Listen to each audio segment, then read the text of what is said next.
keeping Kenya from being like #1 in Africa? Because really Nigeria is like #1, right? Economically.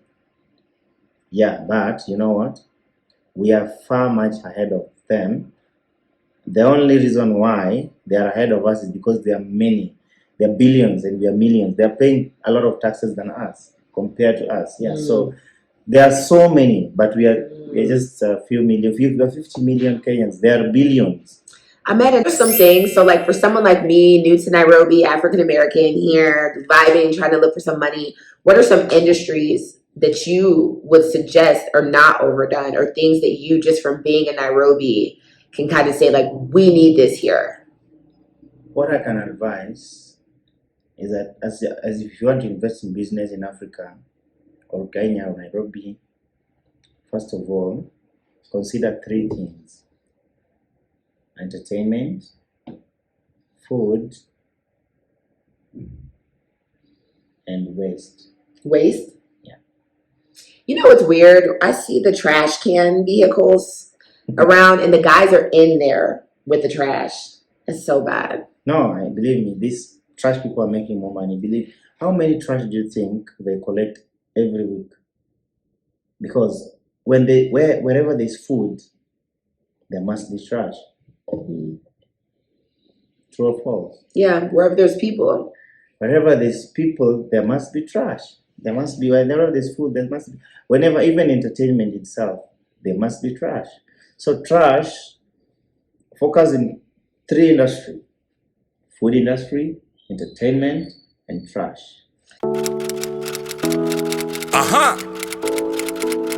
Amaru, make it fire.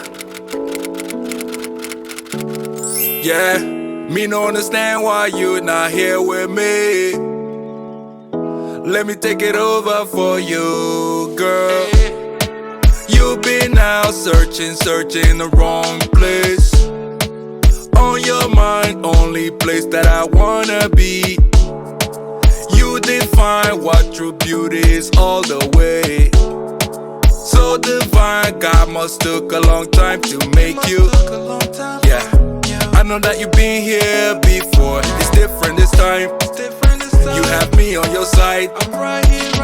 Follow me, follow me. I go show you the way. Oh, follow me, follow me. I go show you the way. Oh, c'est la vie. No movie. I go show. What is up, you guys? We have a young, innovative, very successful Kenyan businessman with us today. We're going to be talking all things business, agriculture, and economy in Kenya. So this is my dear friend. His name is Tim Otieno. I have known him for very long, since I've been in Nairobi, and have been looking forward to interviewing him for a while. And he finally granted me my little wish as I am on my way out and to go home for a little sabbatical. So thank you, Tim, for coming today. Would you like to introduce yourself and let everyone know who is Tim Otieno to Nairobi? What do you do here in Nairobi? Okay, my official name is Timothy Otieno Nyagol. I'm also known as Team Master with a few people, and yeah, I am a business person, and I've ventured into agribusiness. You know, we have agriculture and agribusiness. So the agriculture is the practice of the, farming, also, learning about plants and all that. But agribusiness is now the business part of, the products. So I'm into agribusiness. That entails outsourcing and distributing. Wow. Okay, so let's get into this, because it is not easy to start a business in Kenya. First, let's start off about your background. Like, where are you from? What was your schooling like? Did you go to college? Like, tell us a little bit about your life before getting into the agriculture industry. Okay, yeah, I would like to say that my life as a young person, or when I was growing up, wasn't that smooth. I've come up. I grew up in a less disadvantaged family. I couldn't say we were poor, but we were not rich. So I grew up in a less disadvantaged family, and I studied in the village. I went to high school. I've also gone to training institutions. I could call it college, and yeah. So I did hydroponic at Birama University. And do you know what hydroponic is? Has something to do with water because hydro.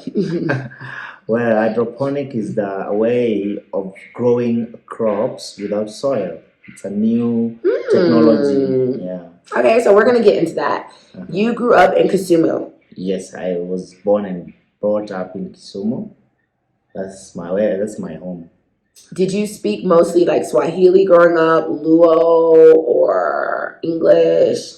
Well, in my family we communicated with our mother language, which is Luo, but maybe in school and just around the neighborhood we could talk Swahili mostly. Mostly. Yeah. When you were growing up, what was like your goal, like your business? Like, did you grow up like, oh my God, I want to be a hydroponic farmer? Obviously not. You know what I'm saying? So, what was your goal prior to having, To be honest, agriculture has always been my passion, but the farming part of it was so difficult for me. Why? Because I used to see how people work hard, sometimes, and especially the part of Kisumu I come from, sometimes when it's raining, it's become so flooded. So farming becomes so difficult, and mostly what people plant there now that can go with the kind of weather when it's raining is rice.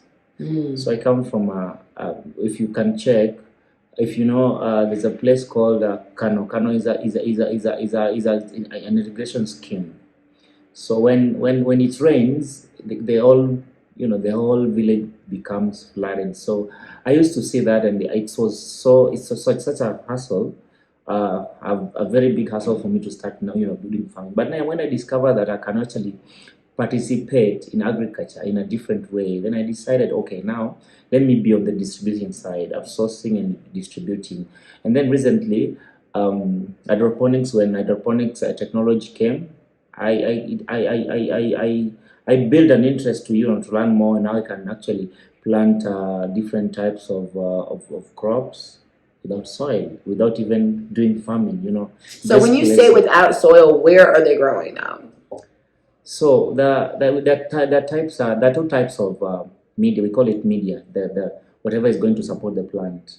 So we have cocoa peat, which is made from the coconut shell. It's crushed, and also we have it's called pumice. Pumice is soil that actually soils that are gotten from a place where soil irrigation has occurred. They call it pumice. If you check in the internet, maybe you know more about it, but it's called pumice. So this pumice is the one that's being they reduce a lot of salt and substance, some sort of unwanted substances in the soil. So there's how it's being treated to make it suitable for whatever crop that you want to plant.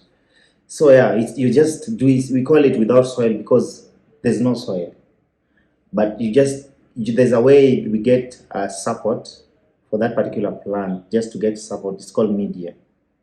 So I'm understanding what you're saying. What type of plants flourish best in this type of growth, though? Because don't some plants just need soil?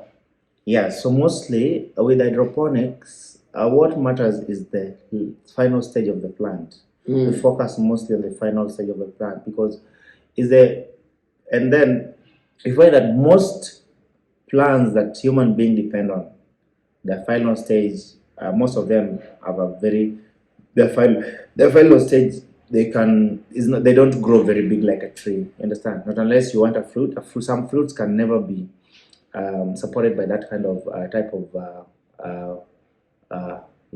farming. So I think the only fruit that is supported by that is tomato.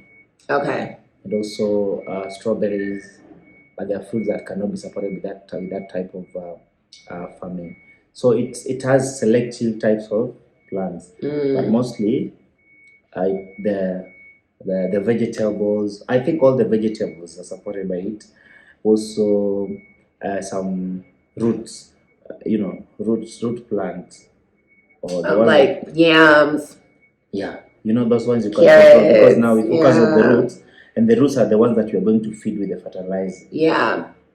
So yeah. So how did you get started? Because there's a lot of people who want to have a business in Kenya. Life in Africa is not easy for people. You got to have capital to start things. So like right now, I think you have like a manufacturing plant ish, right? Yeah. Do you have like an actual packaging? I have a packaging company, and that's the same company that exports to the Yeah. rest of the world. Yeah. So my question is, what was like step one for you? For people who may want to do what Mr. Otieno has done. So first of all, I've only been employed in 3 institutions ever since I came from school, and there's no any single institution that I stayed for more than a year. Were you getting fired or quitting? Not really. I just wanted a platform where I can grow. So when I join an institution. Hold on really quick. Sorry. Before you continue, let's cheers really quick. Thank you for coming, friend. Thank you. You guys, this is really one of my good friends. Yeah, so you were not getting fired, but you were quitting. Yeah, I really wanted an industry where I can actually grow. So when I joined an institution, I feel like now I've learned everything. Now there's no room for growth. I just quit. I look for another one. So 2 seconds. What was your step one in the formation of your business? So where did you get your capital?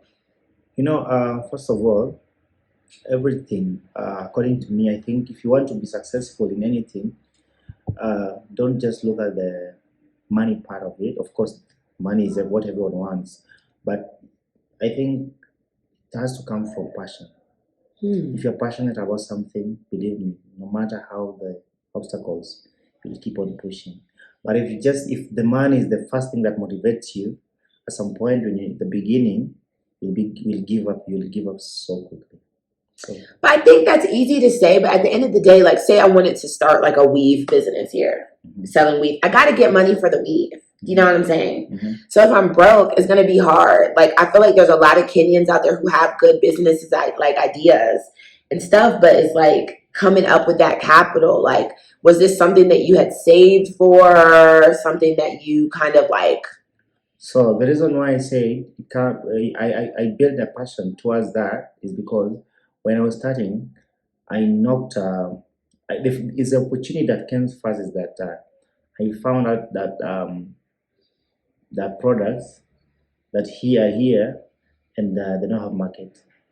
So I met a few friends when I went to India for a logistic forum, and then they were like, "Oh, you come from Kenya? Okay.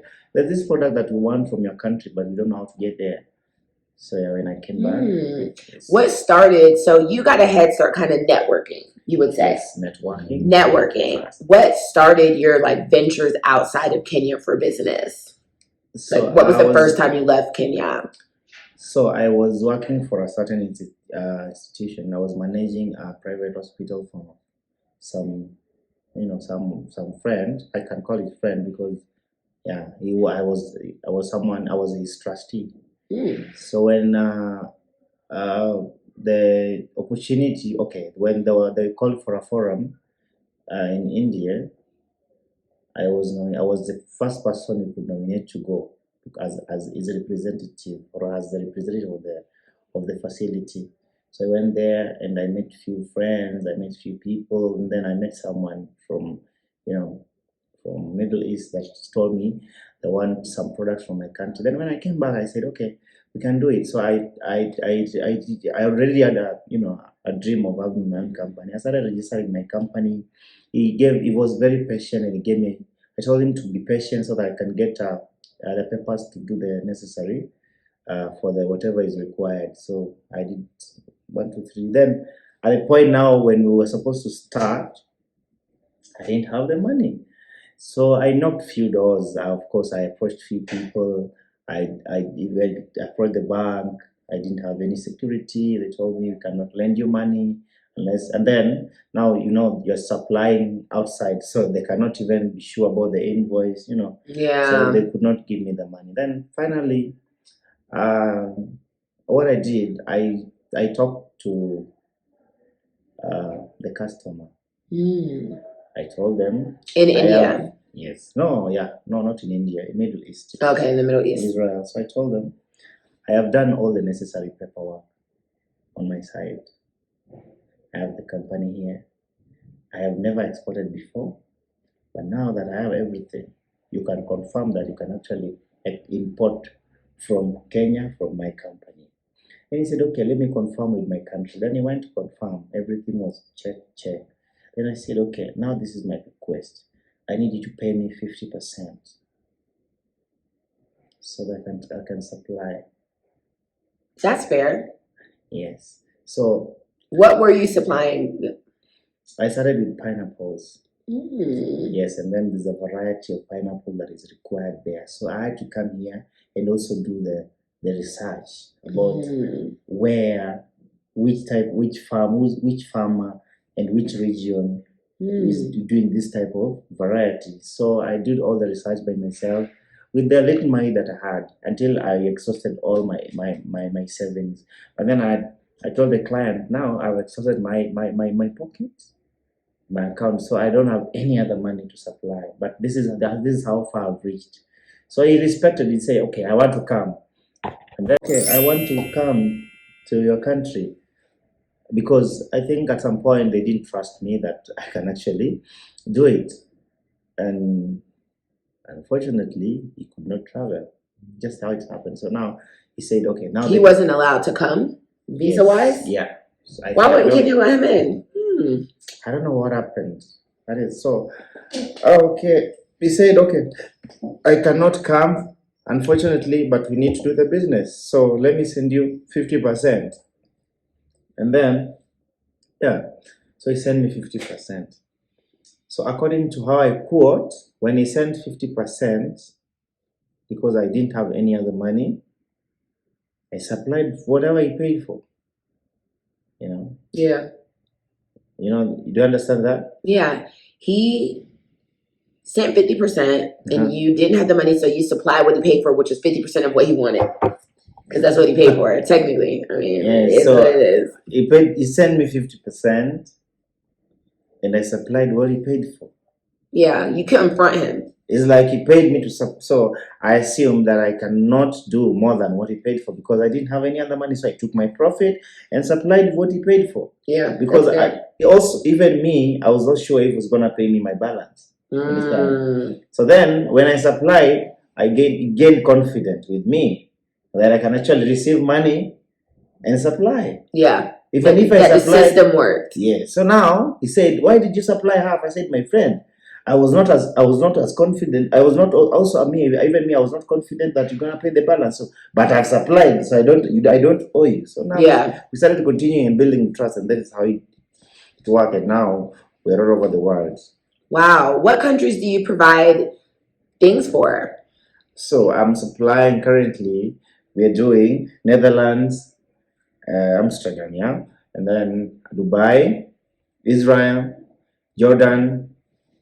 And Europe, you're supplying Germany and Netherlands, and then UK, London. Wow, this is global. Can you tell us what the name of your company is? Mastran Group International Limited. Wow. So how many people do you employ currently? I have like 50 people. Do you treat them right? Yeah, so the first 50 people, 30 of them are casual. Like part-time? 20 of them permanent. Okay. Yeah, so casual workers are many, but you see, depends. If you have so many consignments, you have to add more casuals. Understand, so that it can make the process quick. What is your role in your company now? So my role, first of all, is to sign contracts.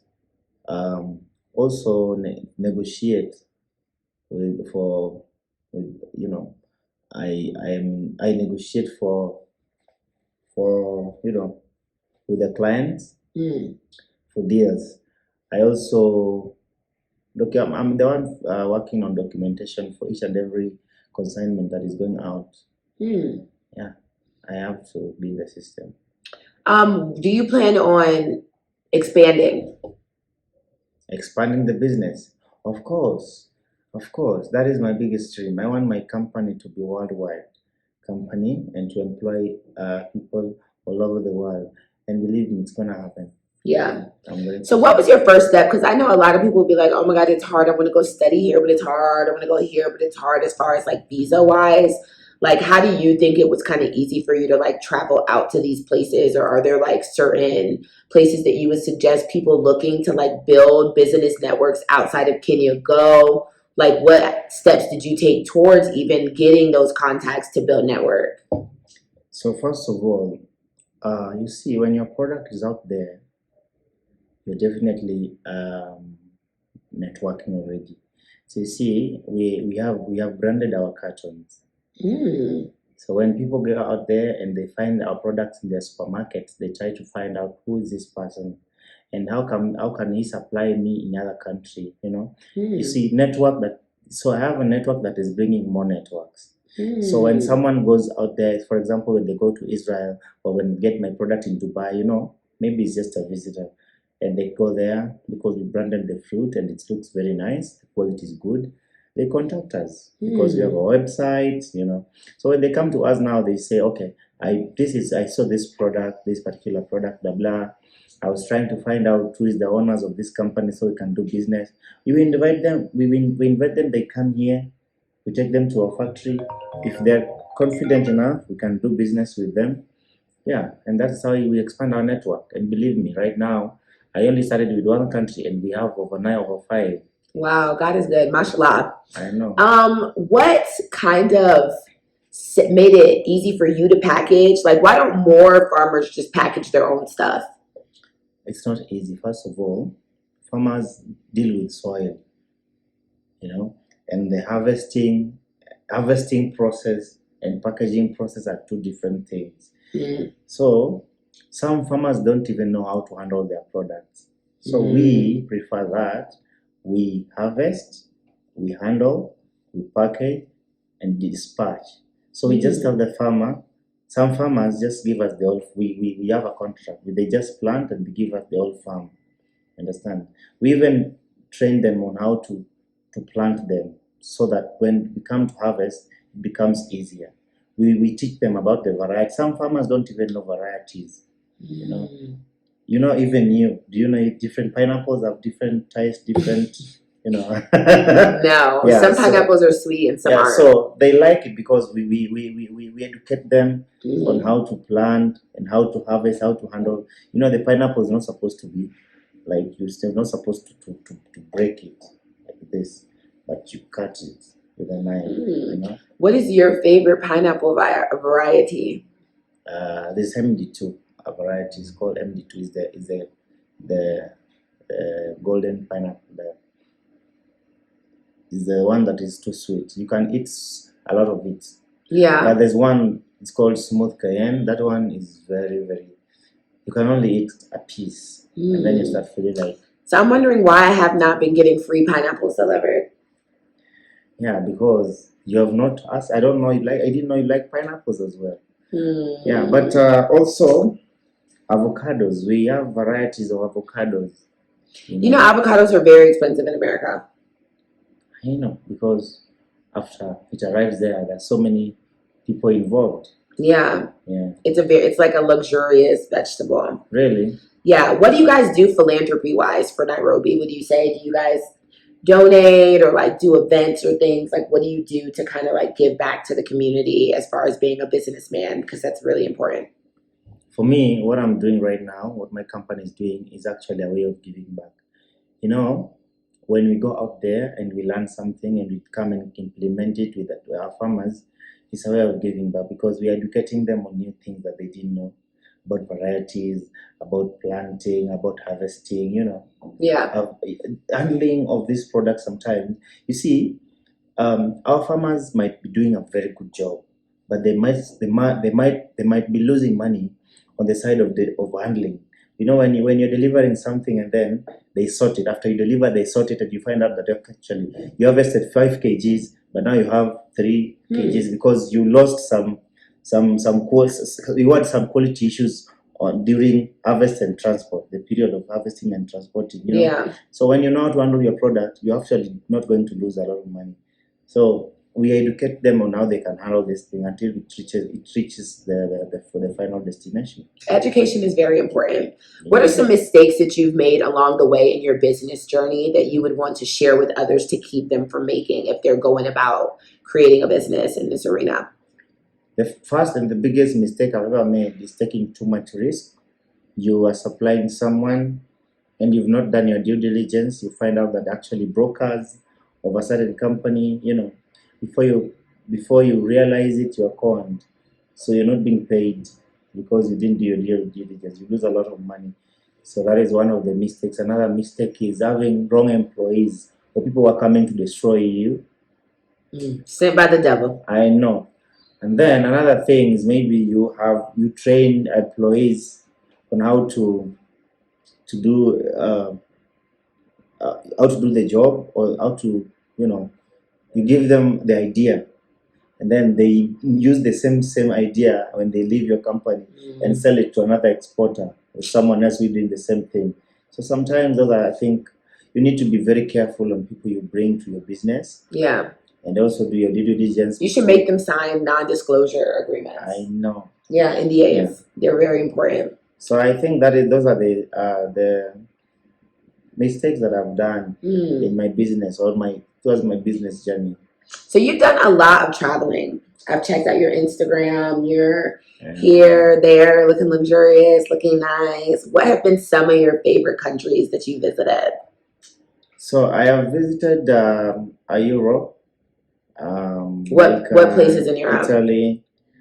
I have gone to India several times. I like India because I do a lot of business with Indians. There's so many and they're very innovative. And I've also visited Dubai. I'm planning to go to UK, Israel, and US. Which one is your favorite out of all of these? So far, you know, I'm Kenyan, so Kenya is my favorite. That's why I live here. Facts. Where's your Kenyan? You're not really Kenyan if you don't have the wristband. No, I am. You don't have the wristband, y'all. I am a Kenyan by blood. Do you plan on living in Kenya forever? Sorry? Do you plan on living in Kenya forever? Of course. I love my country, and now that I have my business here, who knows? But I love my country so much. Why? Because my country is, you know, we have food. We are producers of food. So we are blessed, you know.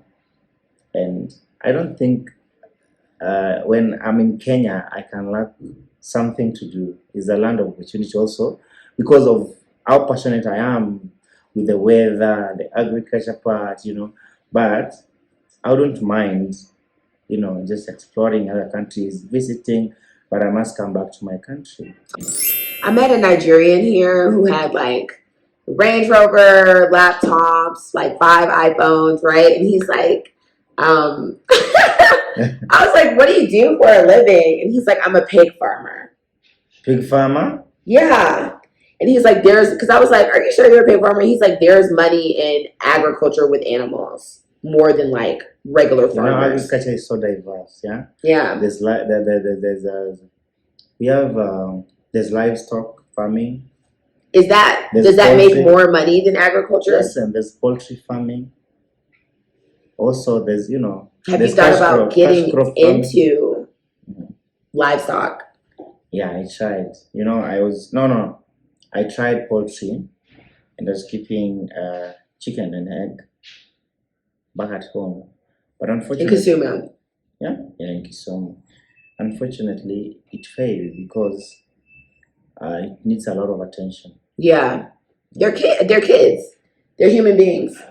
They need a lot of attention. Believe me. So they all died. Yeah, they need to be vaccinated at a certain age. They need to be vaccinated at a certain age, and also they need to be, you know, they need a lot of care than you think. You know, especially when you're doing broiler, Broiler chickens is so bad. You got to do Kenyaji. they're so vulnerable, you know. So I noticed if I'm not there, I'm gonna lose money because now even accountability. How many eggs did we get today? It was becoming a problem. Someone took eggs home. I know. Some broke because of mishandling.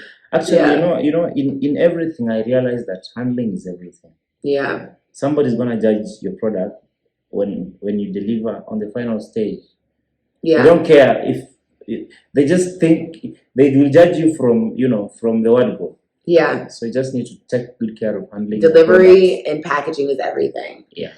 So why haven't you gotten into like the fish industry and Kisumu? Is that a thing? Is there money there? It's overdone. It's overdone. Yeah, I'm from there, and I can tell you, it's overdone. Hmm. Until if you do it now, you'll not get much. I want more money. Yeah, Quick. I know. Yeah, quick and more money. So I don't want to do something that is overdone. What are some things? So, like for someone like me, new to Nairobi, African American here, vibing, trying to look for some money, what are some industries that you would suggest are not overdone, or things that you just from being in Nairobi can kind of say, like, we need this here? What I can advise is that as if you want to invest in business in Africa or Kenya or Nairobi, first of all, consider 3 things: entertainment, food, and waste. Waste? Yeah. You know what's weird? I see the trash can vehicles around, and the guys are in there with the trash. It's so bad. No, believe me, these trash people are making more money. How many trash do you think they collect every week? Because wherever there's food, there must be trash. Mhm. True or false? Yeah, wherever there's people. Wherever there's people, there must be trash. There must be, whenever there's food, there must be. Whenever, even entertainment itself, there must be trash. So trash, focus in 3 industries: food industry, entertainment, and trash. Have you dabbled in the entertainment industry here in Nairobi? Try? Have you dabbled in it? Yeah, have you like done anything with the entertainment industry? Yes, I used to be a DJ How was that? before, and it's nice. Although it doesn't pay much because there's so many DJs out here. And I think when an industry is populated, the income becomes too little. Yeah. So yeah, I don't like somewhere which is there's so many people, so many DJs. There's so many DJs out here, even female DJs. Yeah. So when you put something, you want to be paid like you say $100 per show, and someone comes and takes $50, they will employ that person who put in $50. Of course, yeah, because a DJ is a DJ. Yeah. Do you own land in Kenya currently? Yeah, I have a land. Are you building? Yeah, I'm recently building for my mom first, and I can start building my own. That's beautiful. That's really sweet. Do you plan on living in Nairobi forever, or do you want to go back to Kisumu? Well, for me, I can never say never, but for now, I can say it depends how the future of my business will come first. Yeah, the future of my business will come first. If I have to go to Kisumu, I have to make sure that my business is very, very stable. It is something that can actually keep on going if I'm there or not. Okay. So then I can decide where to live. That makes sense. Do you think buying land in Nairobi is even worth it at this point? It depends with what you want to do with the land. Yeah, Nairobi, people don't do farming here. People stay here. Yeah. People do businesses here. So buying a land here to do farming, or it will not help you because it will be more expensive than having a farm in the up country. But even just not farming, like just buying land to live, do you think that the cost of what Nairobi's land is right now, like even just buying a house for your family, do you think it's really worth it? In Nairobi, Yeah. it's very expensive. But unless you have the money, yeah, buying a land now in Nairobi, it's not worth it. People buy apartments nowadays because now you find like people buy lands and build apartments and start selling those apartments one by one. Yeah, like condo type Yeah, vibes. so that one is very economical. But if you want to just own a land and now start building, you must have the whole money. Yeah. Mm. So you're successful, goal-oriented, handsome. Are you single? Yeah, for now I am single Why? because I am taking my time to get the right person. I've been focusing on my business, my project, and sometimes getting someone you can trust. Like for a person like me who knows what to offer, I have to be very careful. Understand? So taking my time, observing around, seeing who I can trust. What are some things for you ladies out here looking, maybe like, oh my God, he's sexy. What are some things that you're looking for in a lady? So for me, I would say I want someone who's focused, someone who's trustworthy, and someone who is good fearing, of course. Yeah, looks for me comes last because you might find a very beautiful woman and all they want is to destroy you. I have worked so hard and I know where I want to go. I really want someone who will double whatever I have or just maintain what I already have. Yeah, understand? So you're not giving Mubaba? No. Why? Huh? Why? What do you mean? Why? You're not like a treater. You're saying if a girl, she has to help you maintain or bring more, so you're not giving. No, of course. You see, I'm a Luo by nature or by tribe. So, Luos, naturally, we take good care of our women. So that one will come, it will automatically come. I will treat my woman very nicely. But you see, ladies, you can find a lady who will manipulate you just simply because you are generous. You understand? This is what I mean. Use and abuse. So it's not good. So for me, I know definitely at some point I will take good care of my woman. But then, who is this? Wait, where is she at? Where is she? Yeah. She's coming for you. She's coming for Amen. you. Amen. What are some things that you like to do here in Nairobi? Where can the people find you? What do you do on like just your average days hanging out? I like going out a little. What are some of your favorite spots? Just around Kilimani, Lavington, also sometimes out of Nairobi a little. I like driving, so I just drive alone. Where I stop, I drink water, eat food, I continue. So I also like. You have a really nice car. Thank you. What was the process for you getting your car? Did you buy it here in Nairobi?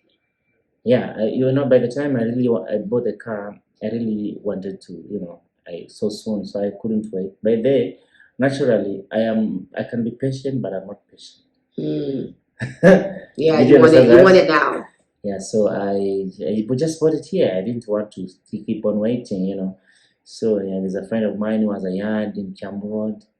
I went there, checked the car. I liked it. Say, okay, this is what I want.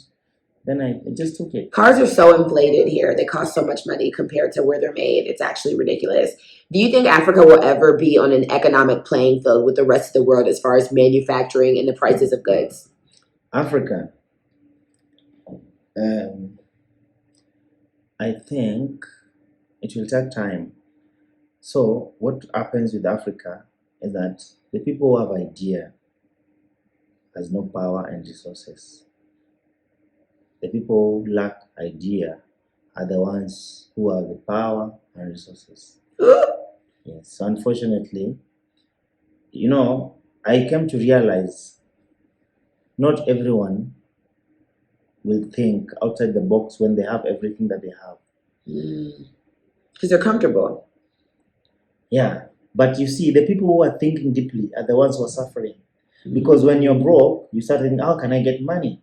Yeah, that's You know? true. So it's very unfortunate that the people who has money are not bothered about the people who doesn't have money. No, they don't care. So there's no way they're going to be innovative. Yeah. Understand? So the people who are innovative lack money and power, you know. And so I think I can actually say that people need to do research, especially the people who has money. They can actually take walks and watch news to see what is new today. Kenyans are very, very educated politically. Kenyans are very politically educated. I think compared to surrounding countries, I would say you guys are very well like in tune with what's going on and interested in making changes and choices, like observing the government. There's not a lot of like not voter apathy, but political apathy. Yeah, we are well informed, and we put ourselves out there to just know what is going on. But then it's not enough. I think people need to lift each other. Yeah, we just need to support each other. Even myself, what if my customer refused to pay me 50%? Until now, I had not been I'd not started my business. But now look at the people I'm employing right now. Yeah, that's so true. Imagine, just a second. So, I can tell you that sometimes even the people I approached, understand? Even the people I approached, now they didn't believe in my business. They say, there's no way you want to tell us you want to supply someone who is not here and you want us to believe that. But now, see how many people have changed their life right now. Yeah, and you're supplying jobs for it. So you do a lot of business with outside countries. Have you like formed those business relationships with Kenyans or like the Kenyan like government or just something in Kenya? Do you manufacture and sell here in Kenya, or do you only export? What we manufacture here? Well, not you manufacture here, but I'm saying, do you like sell to Kenyan vendors? It's not gonna make much money, my friend. Because first of all, we have local products that are already selling to them at a very cheaper price. But for us, we do international standards, understand? So it has to be well packaged, cleaned. So the process of cleaning it, packaging, and transporting, if you take it to a local vendor here, they will not afford it. Because even the people who are buying it from here cannot afford it. They already have other people selling just direct from their phone. You will clean it at home. So they probably, even if they can't afford it, they probably are just like, I can just clean it myself. Yeah, they say, my friend, why are you selling this thing this much? I can just go and buy it from the farm and go and clean it at home. Yeah, that's very true. So it won't. And you see, there are groups of people. We have the middle class, the low class, and the high class. The high class have specific types of brands that they want, and the middle class are the most. The majority are middle class. They're the ones who, they know how to get things from somewhere. They just go to the market, buy everything, shop for the whole week. They come back and relax. How will you sell to them? Unless I want to go and display my food in the market there. Yeah, that's true. Yeah. How was this last election for you? Did you vote? Yes, I did. Do you feel comfortable telling us who you voted for? Sorry? Who'd you vote for? I voted for my president. Riella. Yeah. So why? He's a visionary. He's someone who's a vision. He has a passion for this country. He has fought for this country since we were not born yet. Some of us were not born. So I grew up listening to him, knowing how passionate he was. And, it was so heartbreaking that, unfortunately, he didn't make it. But that's fine. Life has to go on. I heard his dad cursed him. No, who said that? That's what I heard. Somebody told me his dad cursed him to his face and said, "You'll never be president." Swear to God. I have no idea. Yeah, but if someone has lost that many times, don't you think they should kind of like just give it a rest? Wasn't he very old to be president? I He's don't. like 84. For me, I think age has nothing to do with your vision. Yeah, Yeah. but you're also close to death. No, who knows when you're going to die? I don't know. I was a Wajakoya fan, but Close to death. did you think it was gonna? Did you think they were gonna overturn it in the court? Yeah, I was hopeful, but unfortunately, it didn't happen. But for me, politics, I don't take it so personal. Yeah. At the end of the day, it doesn't even know who I am. Yeah, that's true. But at the end of the day, policy is policy. Will you ever run for office here in Kenya?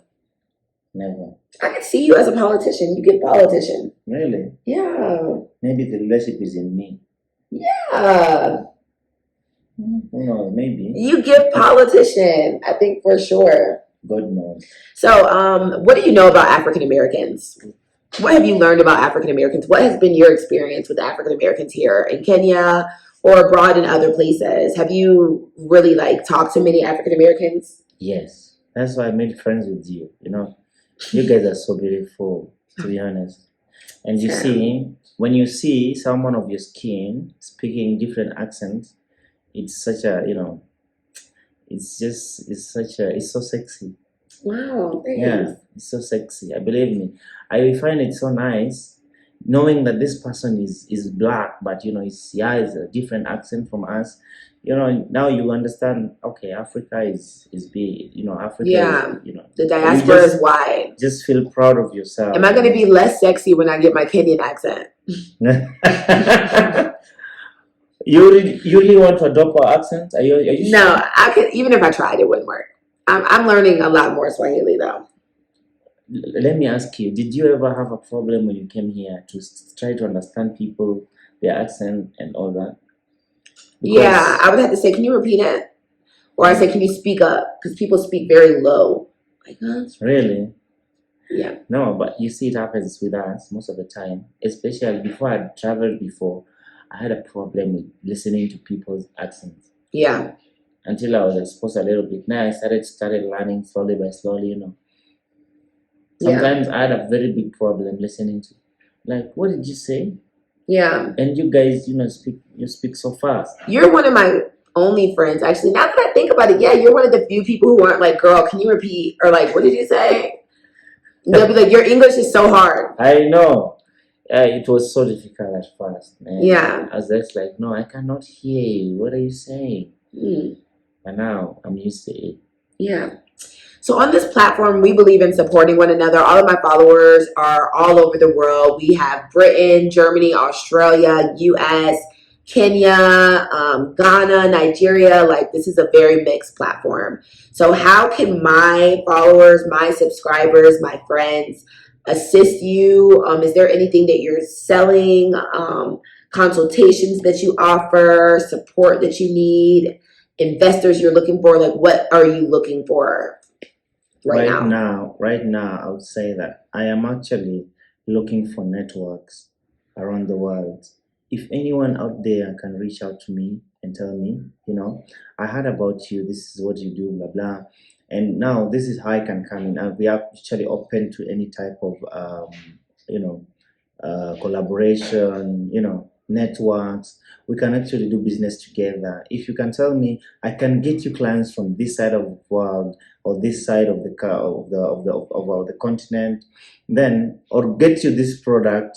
We are even open to import. We can actually import. We can send to you directly, and then you sell to us. We collaborate in any type of way. And this is for hydroponics, or export of fresh produce. Just any fresh produce. Fresh what if someone wants to kind of introduce you to maybe other types of produce or the livestock type? Are you interested in agriculture as a whole, or just kind of you want to keep it with the fresh produce? We do dry and fresh agricultural produce, but mainly fresh because our dry is overdone. Here in Kenya. Yes. What is dry? Like beans, coffee, Yeah, rice, beans, coffee, peas, chai, yeah, chai. chai and kahawa. Yeah. And you know, exporting kahawa and tea in Kenya is not easy. It's by cartels. That the people who started us before we were born cannot allow you to. You know, it's so difficult. Dang. Oh, it's monopoly. I know. So that is something that is not killing people. Also. Oh my God. Yeah. It's like the drug game. So you see, awful. perishable goods is not what everyone is willing to risk with, because any single delay at the port, You're done. screwed. Yeah. They'll hold it forever. I know. You see, there are high chances that you can lose money anytime. That's awful. That's so bad. But me, I want to take risk, my friend. I like taking risk. In Yeah. life, you must even living. Is just the way we are living. We are taking risk. You took risk to come to Kenya. I did take a risk to come to Kenya, Yeah. and I love it. Yeah. So life I is love about it. taking risk. I will definitely be back to Nairobi. It's a vibe here. You're welcome. Yeah. You didn't find a husband? No, I have not found a husband. You don't like Kenyan men? I like Kenyan men, but I'm looking for someone who can add to me, not take away. Someone, you know, who loves, who is God. You're repeating myself. Someone who's God fearing. You're copying me. Yeah, I'm looking for that too. So, Mm. amen. Kenyan men are very funny. You know, a lot of Kenyan men are married. Are you married in Kisumu? Be honest. No, I am not. Why would I deny my family? You gotta ask a lot of these people out here. Huh? I am not married. To be Okay. honest. Yeah. Why did you Let me see say? your hands. Oh, is this an engagement ring you just slipped off? It's not. Oh, I'm not married. It's not an engagement ring. Nah, we're kidding. We're kidding. Well, thank you guys for watching and tuning in. I'm going to put all of his information, including his Instagram, and you do have a professional website as well. Yes. Are you on LinkedIn? Everything. Yeah, I'm going to put that all below. Thank you, Mr. Tim Masters, aka Tim Otieno, for joining me. And I hope that you guys really found a lot of information from this segment, or if you would like to contact him as well. Do you do like consultations for people who just have questions about like hydroplanet? Everything. Awesome. I will reply. But will you even tell me what they say about the video? How will I need? You look on the comments, Grandpa, YouTube. On your YouTube? Yeah. Ah, okay. I posted on my YouTube, and then you look at the comments, but a lot of people read the description and then email you, or like if you have a business phone, or like they'll go to your Instagram, so they'll just contact you on their own. But some of them will leave it in the comments like, yo, tell this dude blah blah blah blah blah. And then you'll just go to my YouTube and read the comments. Okay. It's a vibe. Thank you guys.